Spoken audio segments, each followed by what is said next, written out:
Köszönöm szépen, hogy megvárták itt az eredményhirdetést, és hogy velünk voltatok, vagy vagytok egész nap. Akkor elsőnek félmaraton handbike-os, csak itt nincsen nevem. Bocsánat. De én ezt rögtözöm. Gyere föl, és mindjárt meg is kérdezem. Jó? Bocsánat, ne haragudj, de... Tapsot kérnék szépen, igen. Szerintem már nem első alkalommal vagy nálunk, igaz? És egy nevet hadd kérjek akkor. Sasvári Gyula. Sasvári Gyula, tehát Gyuszi lenyomatta ezt a csodálatos távot, át is adjuk neki a serleget, az érmet, a nagy korsó sört, és Karsai Zoltán, vagy Erdinger Magyarország képviselője már hozza is itt a habzó sörét, és akkor oda is adja, ahogy ezt szoktuk. Hát így 9:30 tájékában ezt, ha így lehúzod, akkor azt hiszem elég jó estéd lesz.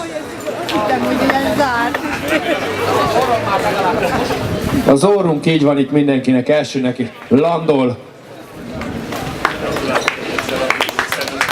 És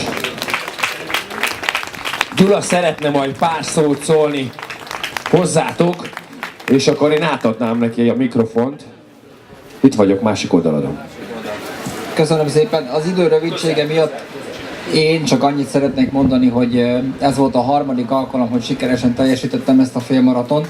Bár most kihívóm nem volt, attól a távolság nekem is ugyanannyi, meg a dombok ugyanannyiak, mint bárki másnak. De sajnos ez volt az utolsó félmaraton, amit jövőre természetesen maratont kell teljesítenem. Köszönöm szépen! Na, köszönjük ezt a nagy ígéretet, és akkor köszönjük szépen még egyszer Gyuszinak, hogy itt volt velünk, és akkor jövőre maradunk. Valaki vigye utánad. Nem hagyjuk itt a drága sört, ha már így ki... Megbírom így emelni? De izgultam, hogy összetöröm. Na, köszönöm szépen akkor még egyszer.